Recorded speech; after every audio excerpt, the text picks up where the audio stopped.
भाई फोन करता है, भाई 5 साल से तू नहीं आया मिलने को, आ एक बार आ जा। भाई क्या बोल रहा है, मैं इतना बिजी हूँ, मैं बिजनेस में बिजी रहता हूँ, बाल बच्चे स्कूल में पढ़ाई कर रहे हैं, छुट्टी नहीं मिलती, क्या करूँ, कुछ समझ में नहीं आता है, रात को नींद नहीं आती है। इस तरीके का बहाना और वजूहात हम अपने भाई को दिखाते हैं मिलने के लिए।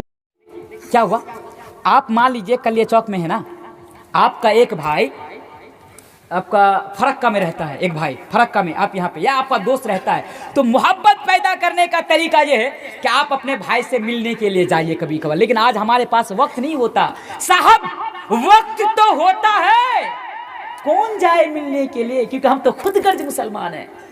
भाई फोन करता है, भाई 5 साल से तू नहीं आया मिलने को, आ एक बार आ जा। भाई क्या बोल रहा है, मैं इतना बिजी हूँ, मैं बिजनेस में बिजी रहता हूँ, बाल बच्चे स्कूल में पढ़ाई कर रहे हैं, छुट्टी नहीं मिलती, क्या करूँ, कुछ समझ में नहीं आता है, रात को नींद नहीं आती है।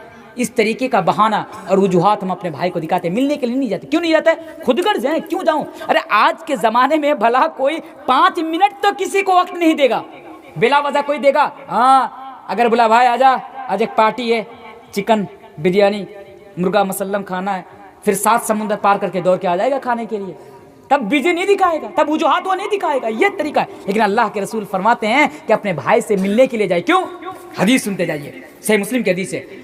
एक आदमी अपने भाई से मिलने के लिए जा रहा था रास्ते से, इतने में फरिश्ता इंसान की शक्ल में उसके पास आया। आप भी सुनिए, आप भी अपनी बहन से मिलने के लिए जाइए, आप भी अपनी बहनों से, अगर आपकी बहन या आपकी सहेली दूर में रहती हैं तो मोहब्बत के खातिर, मोहब्बत ताल्लुकात को यानी कायम रखने की खातिर आप उनसे मिलने के लिए जाइए। सिर्फ ये मसला मर्दों के लिए नहीं, आपके लिए भी। अल्लाह के नबी फरमाते हैं, एक आदमी अपने भाई से मिलने के लिए जा रहा था, इतने में एक फरिश्ता अल्लाह की तरफ से इंसानी शक्ल में उसके पास आया और आने के बाद कहा कि मेरे भाई आईना तुरीक, तुम कहाँ जा रहे हो, और मेरे भाई तुम कहाँ जा रहे हो। उसने कहा कि मेरे भाई मैं अपने भाई से मीट करने के लिए जा रहा हूँ, मैं अपने भाई से मुलाकात करने के लिए जा रहा हूँ। उसने कहा अच्छा मुलाकात करने के लिए जा रहा हूँ, क्या कोई उसने एहसान किया है तुम्हारे ऊपर, क्या एहसान का कर्ज अदा करने जाते हो, क्या शुक्रिया अदा करने के लिए जाते हो। उसने कहा कि नहीं नहीं, मैं तो बस अल्लाह की खातिर उससे मोहब्बत करता हूँ और मैं उससे मिलने के लिए जा रहा हूँ।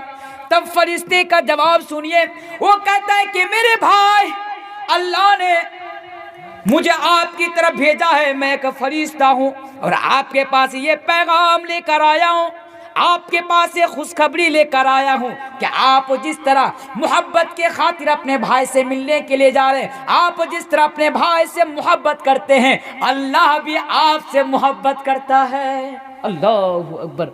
एक भाई मिलने के लिए जा रहा था, इस्लाम देखिए, मिलने के लिए जा रहा था अपने भाई से, तो क्या कहा कि आप जिस तरह अपने भाई से मोहब्बत करते हैं, अल्लाह भी आपसे मोहब्बत करता है।